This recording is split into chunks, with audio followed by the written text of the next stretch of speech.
अब अजय पाल शर्मा जाते हैं बंगाल पुलिस के ही अधिकारी उससे पूछते हैं बताओ जहांगीर का घर का क्या है, वो बता नहीं पा रहे हैं। ये हैरानी की बात है कि बंगाल पुलिस जो उस इलाके का है वो नहीं बता पा रहा है। अच्छा, कॉन्फिडेंस बिल्डिंग मेजर में नहीं मिला तो कुछ चेतावनी, आपको सही और गलत क्या लग रहा है अवनीजेश जी?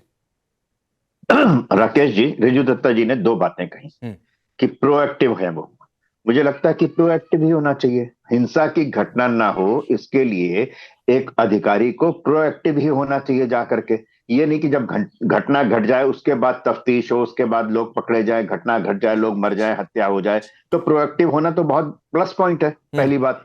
दूसरी बात, उन्होंने खुद कहा कि अगर कोई शराब बांटता है, अगर कोई बदमाशी करता है, अगर कोई गुंडागर्दी करता है, अगर कोई ये करता है, तो उसको उसके खिलाफ कार्रवाई होनी चाहिए। यही तो उन्होंने कहा है जयपाल ने कि अगर कोई ऐसा करेगा, अगर कोई बदमाशी करेगा, अगर कोई खुराफात करेगा, अगर कोई किसी को परेशान करेगा, तो उसके साथ हम सख्ती से पेश आएंगे, ये तो कहा है। मुझे लगता नहीं कि समझ में नहीं आता कि रिजू दत्ता जी ने जो अगर करके कहा है, ठीक वही बात अजय पाल कह रहे हैं कि अगर ऐसा हुआ तो उसके ऊपर कार्रवाई होगी। मुझे ये इसलिए मुझे समझ में नहीं आता।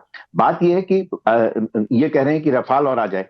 आपको 2011 का तो रवि त्रिपाठी ने उदाहरण दे ही दिया। उससे पहले आर के लक्ष्मण का एक बहुत पहले का एक कार्टून भी है जिसमें ऊपर से हवाई हेलीकॉप्टर घूम रहे हैं, नीचे टैंक घूम रहे हैं और पश्चिम बंगाल में चुनाव हो रहा है। मुझे इस बात की 2011 में खुशी हुई थी बहुत ज्यादा कि जिस तरीके से ममता बनर्जी के साथ जो व्यवहार था, जिस तरीके से राइटर्स बिल्डिंग में उनको पीटा जाता था, बाल खींचे जाते थे, इतनी खुशी हुई थी कि उस वाम सरकार को हटा करके ममता बनर्जी ने अपने संघर्ष के दम पर, अपने अकेले के संघर्ष के दम पर आकर के पश्चिम बंगाल में एक लोकतंत्र की बहाली की है। बहुत उम्मीद थी ममता जी से, लेकिन ममता जी ने ठीक वही बात क्यों ले ली? अगर वाम सरकार की हिंसा गलत थी तो यहाँ की हिंसा भी गलत है। ममता बनर्जी एक बंगाल को स्वच्छ स्वस्थ शासन प्रशासन देती। ममता बनर्जी वाकई पूरे राजनीति में, भारत की राजनीति में एक बिल्कुल अलग सितारे के रूप में होती। लेकिन दुख की बात है कि जब वो कहती है कि हमारी वजह से आप सुरक्षित हो, 1 मिनट में अगर मैं 1 सेकंड में छोड़ दूं तो आपका क्या हाल होगा, इस तरीके के बयान क्या ठीक है क्या रिजू दत्ता? ठीक है, बताइए मुख्यमंत्री को इस तरीके का बयान देना चाहिए क्या? और रिजू भाई को रखिए एक साथ स्क्रीन पर। हाँ, अभी मैं सिर्फ इतना कहना चाहता हूं कि मेरे 2 सवाल है, सिर्फ 2 सवाल।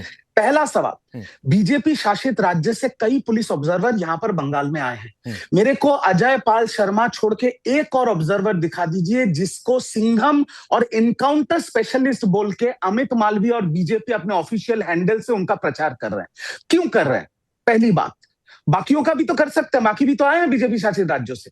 दूसरी चीज, जब सारे वीडियोस यहां पर इस चैनल पे चल रहे हैं या बाकी चैनल पे चल रहे हैं, तो एक आईपीएस ऑफिसर, कोई मामूली कांस्टेबल नहीं है, आईपीएस ऑफिसर, उनके जो मुजरा के वीडियोस आए हैं वो भी तो सामने लाया जाए। Is this the conduct of N IPS officer in the country of India? अगर वो अपने परिवार के साथ किसी नाइट क्लब में डांस करते, हमें बोलने का कोई हक भी नहीं होता। बट एक आईपीएस ऑफिसर के ऐसे वीडियो सामने आते हैं तो पहले तो उत्तर प्रदेश के मुख्यमंत्री को उनके खिलाफ कार्रवाई करनी चाहिए। He is a high placed official in the government of UP. ठीक, अमरजीत जी बोलिए, रिप्लाई करिए। रिजू, पहली बात तो ये कि जो भी उनके वीडियो हो रहे हैं, पहली बात उसकी सत्यता किसी ने भी प्रमाणित नहीं की, पहली बात। दूसरी बात ये, दूसरी बात सुन लीजिए ना कि उसका यहाँ पर उनके यहाँ पर डिप्यूट होने से क्या संबंध है? अगर कार्रवाई होनी चाहिए थी तो उसी समय होनी चाहिए थी ना।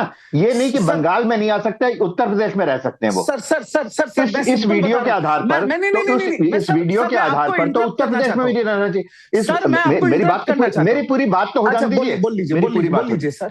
मैं ये कह रहा हूं कि जिस वीडियो की आप बात कर रहे हैं उस वीडियो के आधार पर तो उनको उत्तर प्रदेश में भी अधिकारी नहीं रहना चाहिए था, लेकिन आप कह रहे हैं कि पश्चिम बंगाल में नहीं आ सकते, उत्तर प्रदेश में। 30 सेकंड रिजू भाई, फिर आजम जी आ रहा हूं। हाँ, मैं आपको सीधा जवाब देता हूं सर। मेरे हिसाब से उनको उत्तर प्रदेश में भी ड्यूटी नहीं करना चाहिए, उनके ऊपर एक तो पहले होना चाहिए था ना। अब जब वो यहाँ पर आ गए हैं, आप पश्चिम बंगाल में आ गए तो आपको पश्चिम बंगाल में, आपके हिसाब से तो बंगाल बर्बाद हो चुका है। यही मैं कह रहा हूँ ना। ठीक है, यही मैं ठीक है। आजम का व्यक्तिगत दुराग्रह है उनके प्रति। नहीं, यस। और रिजू भाई, एक और है कि आप लोगों ने भी इन्हीं को लेकर सबसे ज्यादा हुआ बनाया, तो इसलिए भी, क्योंकि यही तो गलत काम कर रहे हैं। ठीक है आजम खान, आप लोगों को क्यों दिक्कत हो गई भाई? अच्छा किया ये 27 दिमाग में इतना अभी चढ़ा हुआ है कि एक यूपी का आईपीएस गया है, आप लोगों ने उसमें मौका देखा, चौका मारा। देखिए राकेश जी, मसला ये नहीं है, आप इतनी देर से बहस हो रही है, लेकिन अजय पाल शर्मा की जो लैंग्वेज है, कायदे से इलाज करेंगे, समझा लें, देख लें, क्या ये प्रशासनिक भाषा है क्या? अभी जो एक अधिकारी बैठे हैं, उन्होंने खुद कहा कि सख्ती से कानून काम करेगा। हाँ। ये वर्ड भी तो हो सकता था। इसका मतलब और वो क्या वही कहा है? भाषा बोलने की कोशिश आजम भाई कर रहे क्या हैं, कहा है? जो मुख्यमंत्री अवनीश जी कह रहे योगी हैं आदित्यनाथ और बोलते जितने हैं। वीडियो आए हैं अजय पाल शर्मा के, उसमें वो यही कहते सुनाई दिए हैं कि अगर ये हो गया तो ये होगा, अगर ये हो गया तो ये होगा, अगर ये हो गया तो ये होगा। इतनी बातचीत है। कायदे से इलाज, सुनिए, कायदे से इलाज करेंगे। कौन सी प्रशासनिक अच्छा, तो गड़बड़ी होती है तो क्या होता है? संसदीय भाषा है। अच्छा ठीक है, चलिए कायदे से आपके इलाज हिसाब से तो भाषा कोई गड़बड़ी प्रशासनिक है, भाषा लेकिन से मुझे एक बात बताइए कि अगर गड़बड़ी होती है, अच्छा सुनिए ना सर, खबर ले सुनिए लेंगे, सुनिए और सुनिए, देख लेंगे। अगर मान लीजिए एक कहीं, प्रत्याशी अरे रुकिए, को सुनिए आप- सुनिए सुनिए, एक अगर मान लीजिए कि कहीं भगदड़ हुई, बता रहे हैं। अब सुनिए, अरे आजम खान सुनिए भाई, सुनिए, अगर मान लीजिए कोई गड़बड़ी हुई, अगर मान लीजिए कोई गलत हरकत हुई, अगर मान लीजिए चुनाव में बाधा या कोई को डराया जा रहा है, तो पुलिस पहुंचकर क्या करती है? फूलमाला पहनाती है कि इलाज करती है? क्या करती है? तो पुलिस के पास कंप्लेन होनी चाहिए ना। अच्छा। पुलिस जाके ये कहेगी कि प्रत्याशी को हड़का तो नहीं सकती। अच्छा। प्रत्याशी को सुरक्षा देने की जिम्मेदारी है, स्वतंत्र। अरे निष्पक्ष प्रत्याशी चुनाव को वाई कराने कैटेगरी की जिम्मेदारी सुरक्षा मिली है। ताकि उसे गुंडों की तरह धमकी आजम देंगे, खान प्रत्याशी ना को कि वाई उसे कैटेगरी गुंडों की तरह सिक्योरिटी है धमकी पश्चिम दे। बंगाल सरकार ये से। जिम्मेदारी तो नहीं है। और आपको बता दूं, वहां 10 जवान की जगह 14 जवान, ठीक है। 4 एक्स्ट्रा तैनात करके तो रखा वाई हुआ है। कैटेगरी की सुरक्षा। और अजय पाल शर्मा सुनिए, पूछ रहे हैं कि यहाँ 4 एक्स्ट्रा है, हम पूछ रहे हैं फोर्स कहां है, तो वाई पुलिस कह रही है फोर्स ही सुरक्षा- नहीं है। नहीं, वाई कैटेगरी की सुरक्षा से ये मतलब तो नहीं है कि आपको प्रत्याशी नहीं मिलेगा। आप कानून के दायरे में काम करिए, क्योंकि उत्तर प्रदेश में रह के हाँ। कानून ताक पे रख के काम कर रहे हैं।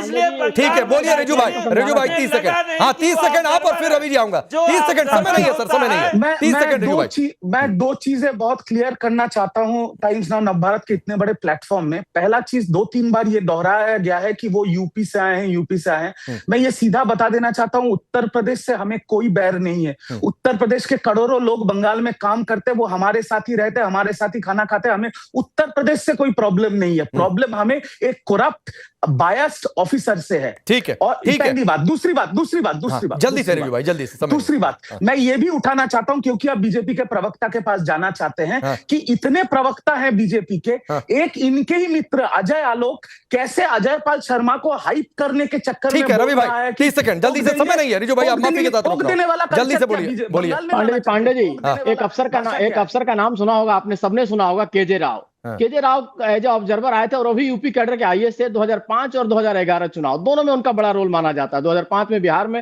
सत्ता परिवर्तन में जिस तरह से निष्पक्ष चुनाव कराया, 2011 में जैसे यहाँ चुनाव हुआ, 2006 में भी उनका रोल यहाँ एक्टिव थे। तो कहीं ना कहीं वो भी यूपी कैडर के आईएएस थे। उनपे आरजेडी की सरकार ने उस समय और लेफ्ट की सरकार ने तमाम तरह के आरोप लगाए। तो आरोप लगाना नहीं, जो अफसर को ड्यूटी दी जाती है उसका काम होता है कि निष्पक्ष चुनाव कराए, डरा के कराए, अब तो काउंटडाउन स्टार्ट है, सबको शुभकामनाएं। काउंटडाउन स्टार्ट है, कल दूसरे चरण की वोटिंग है और 4 तारीख में भी बहुत दिन नहीं है।